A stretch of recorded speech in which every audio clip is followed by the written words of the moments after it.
वालेकुम, मैं हूं मलिक अब्दुर्रहमान और मैं अपने यूट्यूब के चैनल पर तमाम नाज़रीन को खुशामदीद कहता हूं। पाकिस्तान ने अपने वर्ल्ड कप का इंतहाई अहम मैच जो है वो इंग्लैंड के साथ 11 नवंबर को खेलना है और ये मैच पाकिस्तान के लिए मस्ट विन गेम है और डू और डाई मैच और पाकिस्तान की सेमीफाइनल में जाने की उम्मीदें जो है वो इस मैच से वाबस्ता हैं। लेकिन इस मैच से कब जो है वो पाकिस्तान की टीम को शदीद दचका लगा है और खासकर बाबर आजम और शहीन शाह अफरीदी जो कि पाकिस्तान टीम के पिलर माने जाते हैं, उनको जो है वो रीढ़ की हड्डी माने जाते हैं और पाकिस्तान की जीत में जो है वो बाबर आजम और शहीन शाह अफरीदी का काफी अहम रोल होता है और ये दोनों खिलाड़ी परफॉर्म करते हैं तो फिर पाकिस्तान के जीतने के चांसेस जो हैं वो बहुत ब्राइट हो जाते हैं। तो इन दोनों खिलाड़ियों के लिए और इन दोनों खिलाड़ियों के फैंस के लिए इंतहाई बुरी खबर है, इंतहाई तशवीशनाक खबर है और वो खबर क्या है उसके मुतालिक बात करेंगे। और दूसरा, इंजमामुल हक जिन जो है वो काफी जिन पर जो है वो कंफ्लिक्ट ऑफ इंटरेस्ट का जो जिन पर इल्जामात लगे थे और उनने पीसीबी को जवाब देने के बजाय पीसीबी को इस्तीफा दे दिया था और उन्होंने कहा था कि मैं इतना बड़ा क्रिकेटर हूं, मैंने पाकिस्तान को सर्व किया है। इंजमामुल हक पर जो इल्जाम लगाए जा रहे थे कि ये उन्हीं खिलाड़ियों को सिलेक्ट करते हैं जिन खिलाड़ियों को जो है जो इनकी साया कंपनी, साया ऑर्गेनाइजेशन जो है या फिर याजू इंटरनेशनल के साथ जिन खिलाड़ियों ने कॉन्ट्रैक्ट किया रहा उस इंजमामुल हक ने बहरहाल जो है वो इस्तीफा दे दिया था, लेकिन पीसीबी की तरफ से ये इस्तीफा कबूल नहीं था किया गया और यही पीसीबी की तरफ से कहा गया था कि हम इंक्वायरी करेंगे और अगर इंक्वायरी में जो है वो इंजमामुल हक जो उनका कसूर पाया गया, वो कसूरवार पाए गए, उनका जो हमने उन पर इल्जामात लगाए अगर वो सच साबित हो गए तो फिर हम जो है वो इंजमामुल हक के खिलाफ कोई कड़ा एक्शन लेंगे और उनको चीफ सिलेक्टर के ओहदे से भी हटा देंगे। और अगर वो जो है वो बिल्कुल साफ हाथों से इस इंक्वायरी से बाहर आ जाते हैं और समझते हैं इंक्वायरी समिति है कि इंक्वायरी की रिपोर्ट में ये सामने चीज आ जाती है कि इंजमामुल हक जो है वो बिल्कुल पाक साफ है तो इंजमामुल हक जो है वो दोबारा चीफ सिलेक्टर का ओहदा संभाल लेंगे, लेकिन ऐसा नहीं हुआ और इंजमामुल हक ने कल पीसीबी के खिलाफ जो है वो जंग का महाज खोल लिया और उनका कहना था कि पीसीबी के चेयरमैन को चाहिए था कि वो टीम को सपोर्ट करते, वो टीम को अच्छा मैसेज देते। पाकिस्तान की टीम अभी वर्ल्ड कप में खेल रही है तो पीसीबी के इल्जामात से और टीम के खिलाड़ियों के इल्जामात पर जो है वो पीसीबी ने जो खिलाड़ियों पर इल्जामात लगाए हैं उनकी वजह से पाकिस्तान के खिलाड़ियों का मोराल जो है वो डाउन हुआ है और वो कई दफा मुझे पहले भी कह चुके हैं कि ये जो बोर्ड ऑफिशियल्स हैं ये बयानात देते हैं जिससे हमारा मोराल जो है वो डाउन हो जाता है। तो इस बड़े वर्ल्ड कप के मौके पर पीसीबी को जो है वो खामोश रहना चाहिए था और एक दफा वर्ल्ड कप खत्म हो जाता तो उसके बाद जो है वो प्रॉपर इंक्वायरी करते और जो कसूरवार पाता उसको जो है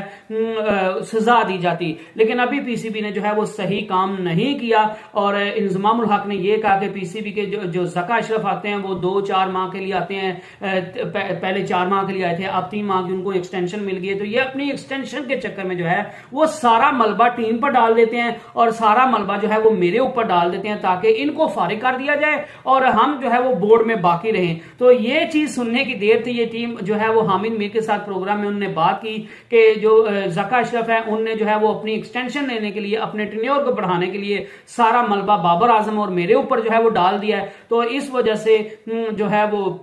उनको एक्सटेंशन मिली और ये चीज जो है वो इंजमामुल हक को बड़ी खटकी और उन्होंने कहा कि मेरा इस्तीफा क्यों मंजूर नहीं किया जा रहा, मुझे क्यों इंक्वायरी में बुलाया नहीं जा रहा, क्यों मेरे लोगों लीगल नोटिस का जो है वो जवाब नहीं दिया जा रहा। तो फाइनली पीसीबी ने भी जो है वो होश के नाखून ले लिए और पीसीबी ने भी जो है वो इंजमामुल हक का जो इस्तीफा इतने दिन से पड़ा हुआ था और उसको मंजूर नहीं था किया, उस इस्तीफे को मंजूर कर लिया और इंजमामुल हक का इस्तीफा मंजूर करते हुए पाकिस्तान के साबका क्रिकेटर तौसीफ अहमद को जो है वो एज ए चीफ सिलेक्टर के तौर पर जो है वो अपॉइंट कर दिया गया और वही ऑस्ट्रेलिया के खिलाफ जो पाकिस्तान ने सीरीज खेलनी है उसके लिए पाकिस्तान टीम की जो है वो सिलेक्शन करते हुए आपको दिखाई देंगे। इसके अलावा बाबर आजम और शहीन शाह अफरीदी के फैंस के लिए बुरी खबर यह है कि आईसीसी की रैंकिंग में जो है वो बाबर आजम जो कि पिछले काफी अरसे से, पिछले 2 साल से भी ज्यादा अरसे से जो है वो ओडीआई में नंबर 1 बैट्समैन के तौर पर जो है वो सामने आ रहे हैं, चलते आ रहे थे और उनके करीब भी जो है वो नहीं कोई फड़क रहा था। लेकिन फाइनली बाबर आजम की हुक्मरानी की, बाबर आजम की बादशाहत को, उनके तख्त को जो है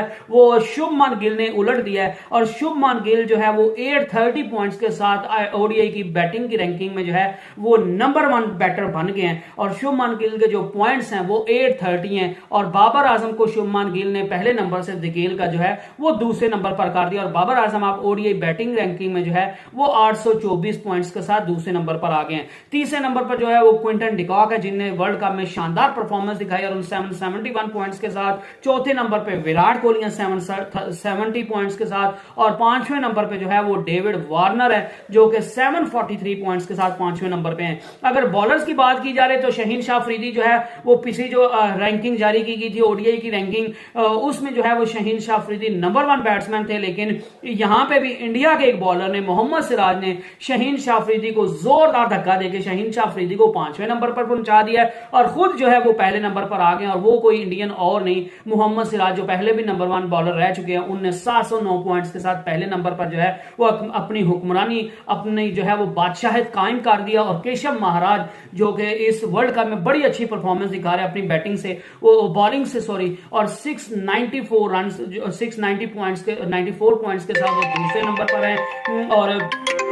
एडम जैम्पा 662 पॉइंट्स के साथ तीसरे नंबर पर हैं। कुलदीप यादव जो है वो 661 पॉइंट्स के साथ हैं। शहीन शाह अफरीदी जो है वो 658 पॉइंट्स के साथ जो है वो 5वें नंबर पर आ गए हैं। तो यूं जो है वो बाबर आजम को भी रैंकिंग में धचका लगा है और शहीन शाह अफरीदी को भी रैंकिंग में धचका लगा है। बाबर आजम तो पहले नंबर से दूसरे पर आ गए, लेकिन शहीन शाह अफरीदी को काफी बड़ा धचका लगा है और वो पहले नंबर से जो है वो डायरेक्ट 5वें नंबर पर आ गए हैं। तो I hope you enjoyed the video और हम उम्मीद करते हैं कि हमें आईसीसी की रैंकिंग से हमें कोई फर्क ना पड़े और पाकिस्तान की टीम जो है वो जीते, सेमीफाइनल में जाए, सेमीफाइनल में इंडिया से बदला ले और फिर फाइनल में जो भी टीम उनके सामने आए उसको जो है वो मात देकर इस वर्ल्ड कप की ट्रॉफी को जो है वो लिफ्ट करे। I hope you enjoyed the video. Next video तक स्टे ब्लेस्ड, स्टे ट्यून्ड, अल्लाह हाफिज।